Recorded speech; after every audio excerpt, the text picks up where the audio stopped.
CM Punk to WWE has been the topic of discussion and speculation ever since early September, when AEW fired him over a backstage confrontation with Jungle Boy Jack Perry at the big All In show in London. Rumors were quick to emerge that there was an interest in re-signing him from both parties, but that's quickly changed with outlets like Fightful reporting that WWE decided against re-signing CM Punk. What was notable about Fightful's report was that it even said Triple H was prepared to answer questions about Punk at the Fastlane 2023 post-show press conference, and only for no question to be asked about the hot topic for whatever reason. When you look at how CM Punk walked out of WWE nearly 10 years ago in a pretty controversial manner, and all of the other issues that have gone on with his run in AEW, it's not really surprising that there's some people backstage who could have cold feet about the best in the world coming back to another big-time promotion. But that hasn't stopped WWE and fans from maybe thinking there's some references or secret little things cryptically hidden within the show on an almost bi-weekly basis that people say, ooh, that's a clue, Punk's coming back. It all started with Cole's promo with Seth Rollins, where he used the words manipulator and puppet master, words used by CM Punk during his breakout days in Ring of Honor. It escalated to moments like Corey Graves saying, quote, the greatest trick the devil pulled was making people forget that he existed. A line that CM Punk pulled directly from films like The Usual Suspects for some of his promos. But it hasn't stopped there. On the last Raw of October, Rollins cut a promo saying the words, "Go cry me a river," a direct copy of what Jungle Boy Jack Perry said on camera at AEW All In that was based on some type of altercation that him and Punk had before and led to a subsequent fight backstage at that same show.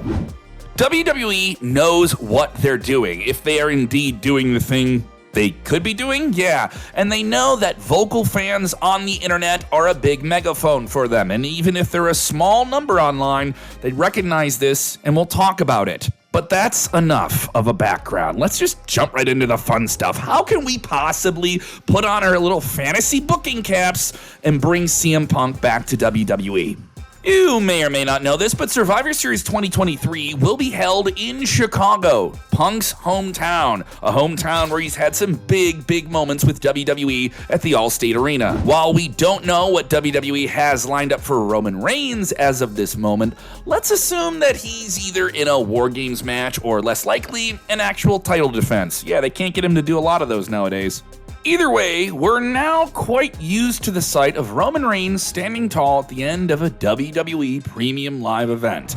And we've also seen his shocked face at the return of a legend, just like at SummerSlam 2021 when Brock Lesnar showed up, and Money in the Bank 2022 when Cena returned, setting up for high-profile matches and feuds.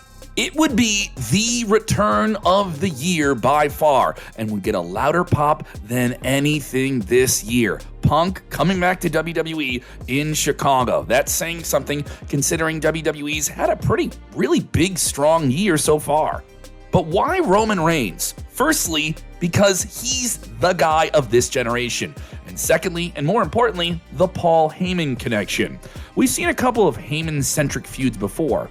One example that comes to mind with the brief CM Punk-Brock Lesnar clash in 2013 that led to one of the best SummerSlam matches of all time, and more recently, the Brock Lesnar-Roman Reigns program of 2022. Now, that wasn't as memorable as Punk and Lesnar's feud 10 years ago, but this is an entirely new dynamic, a completely new playing field. It makes perfect sense for CM Punk to go after Roman Reigns and the special counsel, Paul Heyman, who not only once stood by Punk, but also mentored him and stuck up for him backstage when few others would in his early days with WWE. Roman Reigns' title defenses are far and few between these days, but one of those defenses happens at an event not far from Survivor Series, the Royal Rumble.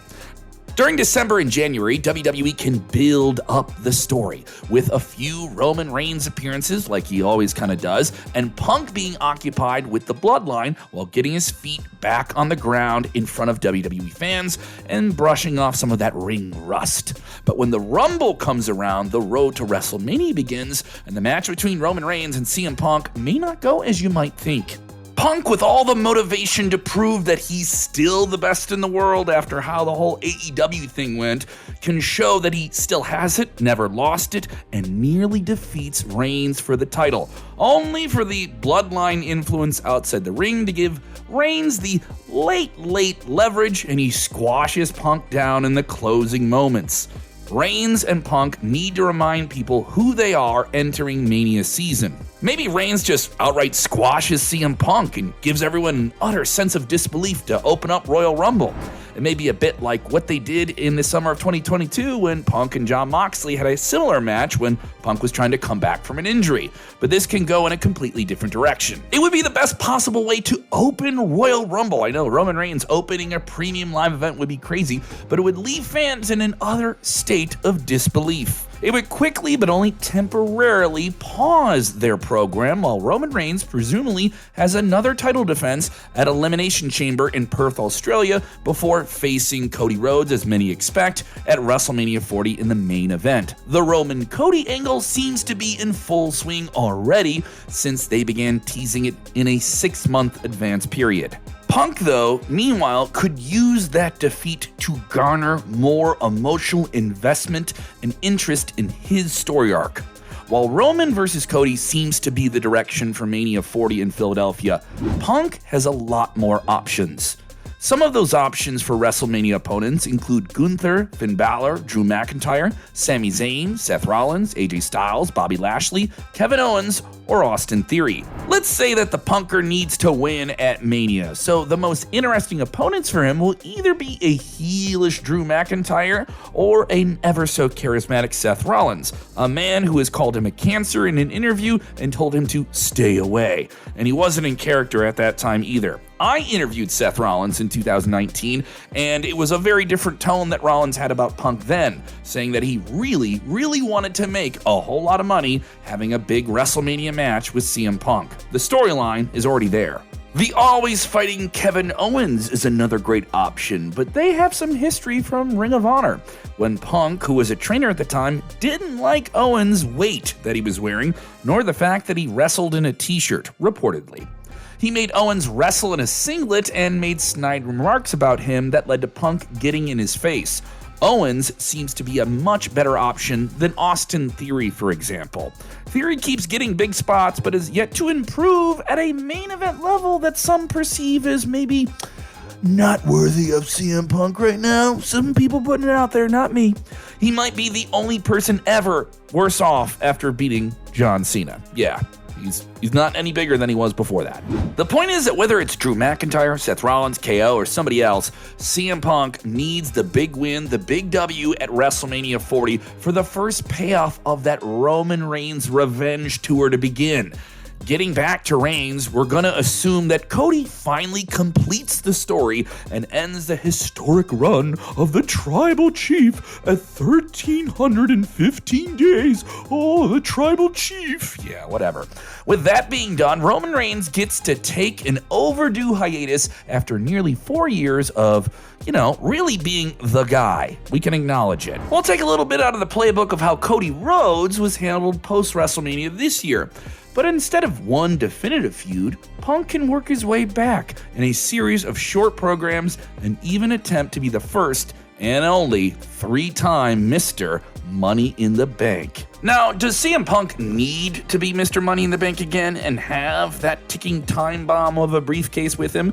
The answer is no, and it's the same reason why Roman Reigns, when he returns, will be kind of bigger than a championship at that point. He simply doesn't need it. By the time Reigns ends his title run, he'll still be bigger, and he won't need a title around his waist to prove that. To keep it simple and straightforward, all that needs to happen now is for Roman Reigns to return, and it doesn't have to be with any massive context or a surprise. WWE can simply advertise, Roman Reigns is coming back on this day, let's boost some ticket sales, and his promo can be interrupted by cult of personality, here comes CM Punk, who has quietly had the best winning streak in WWE since losing at that 2024 Royal Rumble match against Roman Reigns. And he's got a chip on his shoulder, and he wants to kick it off right into Reigns' face. It's normally the formula that WWE uses when they want to push a star, but not make it obvious that they're in line for something bigger. By this point, it makes sense. for Punk to want to avenge himself against the Chief for what happened in the Rumble earlier in January, and he proved himself enough to get the rematch. And boom, there's your main event for SummerSlam 2024. You might be wondering, hey, what about Cody Rhodes? What about the person holding the World Heavyweight Championship at the time? Unless that's a match that's bigger than this, they probably shouldn't be putting the world title matches above Roman Reigns. The unfortunate truth is that WWE hasn't built a star anywhere near the level of Roman Reigns right now. Not to say that they don't have stars, they just don't have someone in that Roman Reigns territory. Seth Rollins might be a number 2 of his generation, but the Tribal Chief has been around on the show for quite a while. CM Punk is somebody who can give him a run for his money. And that's why the ultimate payoff between Roman Reigns and CM Punk should be a non-title main event at SummerSlam. There's 2 big blockbuster names at one point where the biggest stars and box office combine. Convergence, let's go. Big time on the marquee. This time around, it doesn't need to be a Heyman-centric story, but simply Punk wanting to redeem himself while furious and desperate Tribal Chief tries to hold back the last bit of power and influence he has in WWE with his own chip on his shoulder, because he lost the title at Mania. What do you think of this story to bring CM Punk back? Let us know what you think. And would you have Punk beat Roman Reigns? Get into the comments below. Also, while we're asking you to give us some comments, what other fantasy booking videos do you want us to make? Let us know, and subscribe to Sportskeeda Wrestling with those bing notifications on for more videos just like this.